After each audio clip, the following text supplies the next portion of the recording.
오늘 이 새벽에 하나님께서 우리에게 주시는 하나님 말씀은 이사야 61장 1절에서 11절까지 말씀입니다. 저와 여러분이 한 절씩 나누어서 교독합니다. 주 여호와의 영이 내게 내리셨으니 이는 여호와께서 내게 기름을 부어사 가난한 자에게 아름다운 소식을 전하게 하려 하심이라. 나를 보내사 마음이 상한 자를 고치며 포로된 자에게 자유를, 갇힌 자에게 노임을 선포하며 여호와의 은혜와 우리 하나님의 보복의 날을 선포하여 모든 슬픈 자를 위로하되, 무릇 시온에서 슬퍼하는 자에게 화관을 주어 그 죄를 대신하며 기쁨의 기름으로 그 슬픔을 대신하며 찬송의 옷으로 그 근심을 대신하시고 그들이 의의 나무 곧 여호와께서 심으신 그 영광을 나타낼 자라 일컬음을 받게 하려 하심이라. 그들은 오래 황폐하였던 곳을 다시 쌓을 것이며 옛부터 무너진 곳을 다시 일으킬 것이며 황폐한 성은 곧 대대로 무너져 있던 것들을 중수할 것이며 외인은 서서 너희 양떼를 칠 것이요 이방 사람은 너희 농부와 포도원지기가 될 것이나 오직 너희는 여호와의 제사장이라 일컬음을 받을 것이라. 사람들이 너희를 우리 하나님의 봉사자라 할 것이며 너희가 이방 나라들의 재물을 먹으며 그들의 영광을 얻어 자랑할 것이니라.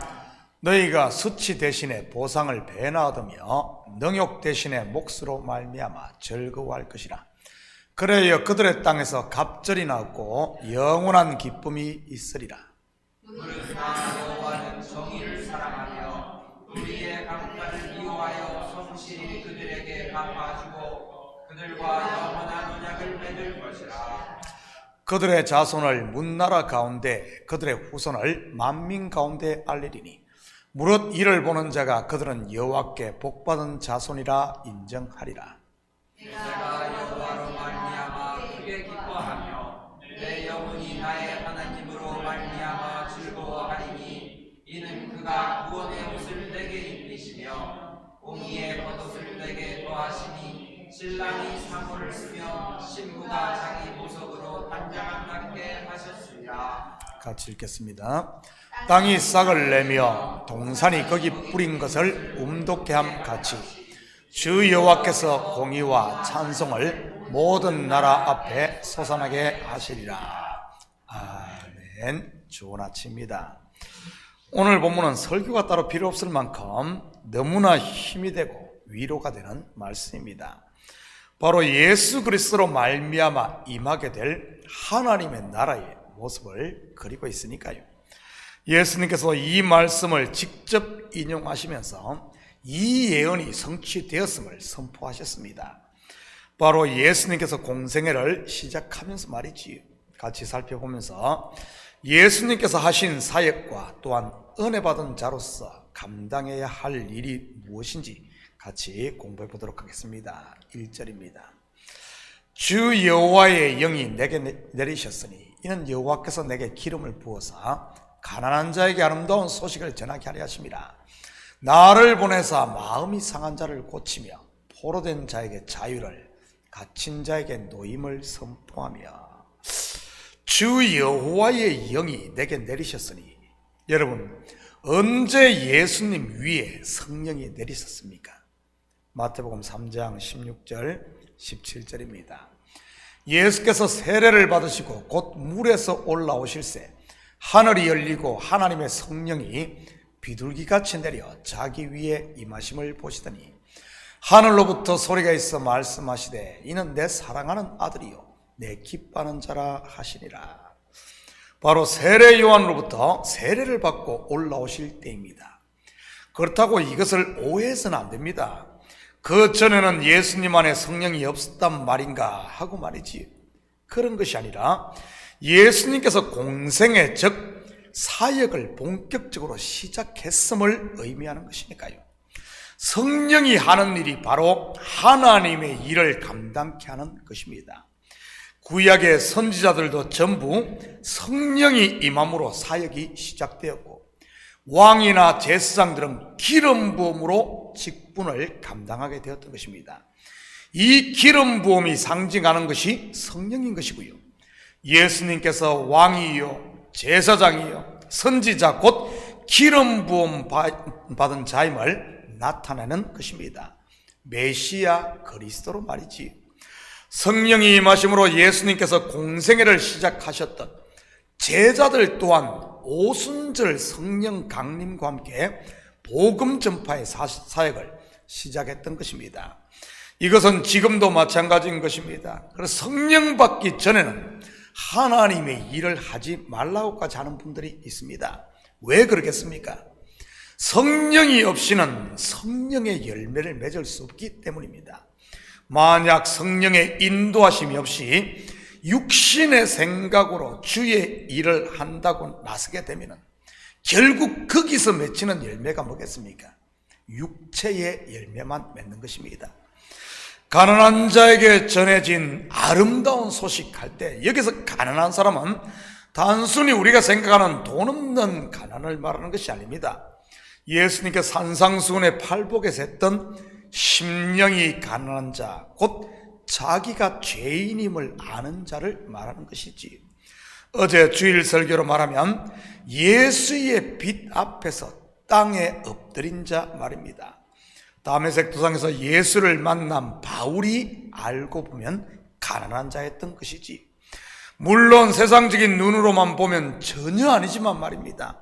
바울처럼 부자가 얼마나 있겠어요. 당시 랍비오 사내들인 공회원으로서 최고의 전성기를 누리던 사람이었으니 말이지. 예수의 빛 앞에 선 자, 복음 앞에 선 자가 가난한 자요 복된 자인 것입니다. 물론 이들에게는 복음이 아름다운 소식이 되는 것이고요. 저는 우리 모든 식구들이 이런 복 있는 자들이 되시기를 축복합니다. 반대로 부자들은요, 돈 많은 부자가 아니라 스스로 의롭다고 생각하는 부자들 말입니다. 이들에게는 복음은 아름다운 소식이 아니라 심판의 끔찍한 소식인 겁니다. 예수님 당시의 바리새인이나 서기관 그리고 부자 청년이 이 부류에 속하는 것이고요. 부자 청년 예수님이 전하는 복음을 듣자 어떻게 되었습니까? 근심하며 가는 것입니다. 혹 하나 때려왔다가 혹 2개, 3개 붙이고 가는 꼴이지. 바리새인들과 서기관들 또한 예수님으로부터 화가 선포되었던 것이고요. 마음이 상한 자를 고치며, 혹시 여러분 가운데 마음이 상한 분 계십니까? 남편 때문에, 아내 때문에, 자식 때문에, 목사 때문에, 이것도 저것도 아니면 트럼프 때문에, 윤석열 대통령 때문에 말이지. 여기서 마음이 상한 자는 단순히 그런 감정이 상한 것을 말하는 게 아닙니다. 죄로 인해 영혼이 병들고 죽은 상태를 말하는 것이지. 그래서 아담과 하와의 이 타락 이후 모든 인생들은 다 이 마음이 상해 있는 것입니다. 비록 금수저를 물고 태어났다고 할지라도 말이지, 예수 안에 있는 저와 여러분은 이 상한 마음이 고침받았음을 믿으시기 바랍니다. 포로된 자에게 자유를, 갇힌 자에게 노임을 선포하며, 여러분 가운데 포로된 자 있습니까? 갇힌 자는요, 사실 예수 만나기 전 모든 인생은 전부 포로된 자요 갇힌 자였습니다. 죄의 포로요, 저주 안에 갇힌 자 말이지. 우리가 지금까지 공부했던 바벨론 포로 해방의 이야기는 지금으로부터 약 2500년 전 이스라엘의 이야기만은 아니라는 사실입니다. 바로 저와 여러분의 이야기였던 것이지. 그런데 그들이 어떻게 포로에서 풀려납니까? 고레스 왕의 명령에 의해 풀려납니다. 물론 이방의 고레스 왕은 오실 메시아 예수 그리스도를 예표하는 인물이고요. 예수를 믿는 저와 여러분에게는 자유와 노임이 선포되었음을 믿으시기 바랍니다. 그러니 이제는 나와서 자유를 누리고 하나님의 아들로 살아야죠. 언제까지 우리가 죄와 사망에 매여 있어서는 안 되는 것입니다. 이 부분에 대한 바울의 외침을 한번 들어볼까요? 고린도서 15장 55절에서 57절입니다. 사망아 너희의 승리가 어디 있느냐? 사망아 네가 쏘는 것이 어디 있느냐? 사망이 쏘는 것은 죄요 죄의 권능은 율법이라. 우리 주 예수 그리스도로 말미암아 우리에게 승리를 주시는 하나님께 감사하노니. 저는 우리 식구들이 종되었던 애굽으로 돌아가려고 하는 이런 육신의 생각들을 복종시키므로 더 이상 종이 아닌 자유인으로 살 수 있기를 축복합니다. 종은 매사에 불평과 불만 그리고 투덜거리지만 자유인은, 아들은 언제나 하나님께 감사하며 사는 것이니까요. 2절입니다. 여호와의 은혜의 해와 우리 하나님의 보복의 날을 선포하여 모든 슬픈 자를 위로하되. 여호와의 은혜의 해 뭐죠? 바로 주빌리 희년입니다. 구약의 희년제도는 메시아 예수 그리스도의 날에 대한 모형이었던 것이고요. 희년뿐만 아니라 안식년, 안식일도 마찬가지고요. 희년이 되면 종들이 풀려나고 팔렸던 토지가 원주인에게로 되돌아오는 것입니다. 한마디로 하면 원상태로의 회복인 것이지요. 물론 이것은 예수 그리스도로 말미암아 회복될 저와 여러분의 모습인 것이고요. 하나님께서 천지를 창조하시고 보시기에 좋았더라 했던 바로 그 상태 말입니다. 예수 안에 있는 저와 여러분을 하나님께서 그렇게 아름답게 보시는 줄 믿으시기 바랍니다. 보시기에 좋았더라. 히브리어로 하면 토브입니다. 토브. 하나님께서 보시기에 좋았더라고 하는데 성도인 우리가 서로를 정죄하고 다닌다면 여러분 이거 웃기는 일 아닙니까? 지나가는 개가 웃을 일입니다. 그런데 우리들 그러고 있지 않아요? 그러고 있지 않습니까? 하나님이 보시기에 좋았더라. 그 아들의 값을 지불하고 우리를 그렇게 만든 겁니다. 저는 우리 성도들이 빛 가운데 있으므로 이 하나님의 눈, 하나님의 시야, 이 관점으로 좀 성도들을 볼 수 있기를 바랍니다. 우리 하나님의 보복의 날을 선포하여. 여러분 누구에 대한 보복이겠습니까? 하나님의 백성들을 포로로 잡아 억압했던 원수 바로 옛 뱀이요 사단이요 마귀인 것입니다. 예수님께서 뱀의 머리를 밟은 것이지요. 3절입니다. 무릇 시온에서 슬퍼하는 자에게 화관을 주어 그 죄를 대신하며 기쁨의 기름으로 그 슬픔을 대신하며 찬송의 옷으로 그 근심을 대신하시고 그들이 의의 나무 곧 여호와께서 심으신 그 영광을 나타낼 자라 일컬음을 받게 하려 하심이라. 성경에서 보면 언제 머리에 죄를 뒤집었습니까? 극도의 슬픔이나 죄를 회개할 때입니다. 그처럼 애통하는 자에게 하나님께서는 화관을 씌워주십니다. 산상순으로 말하면 애통하는 자에게 복이 있나니 저희가 위로를 받는 것이지. 혹시 여러분 가운데 마음이 슬픈 자 있습니까? 다시 복음 앞에 설 수 있기를 축복합니다. 그러면 슬픔 대신 찬송의 옷, 감사의 옷이 주어질 테니 말이지. 그리고 이처럼 은혜를 입은 성도는 더 이상 자기의 영광을 구하지 않습니다. 오직 하나님의 영광을 위해 사는 것이지. 여러분 교회 가운데서 가장 볼썽사나운 꼴불견이 무엇인 줄 아십니까? 바로 자기의 이름을 내리고 하는 것과 자기의 영광을 구하는 것입니다. 자기를 높이려고 하는 것 말입니다. 속에서 이런 마음이 혹시 올라오거든 사탄아 내 뒤로 물러가라 외치며 물리쳐야 하는 겁니다. 그것 그냥 놔두었다가는 옥토와 같은 마음도 금방 쑥대밭이 되고 많이 가요.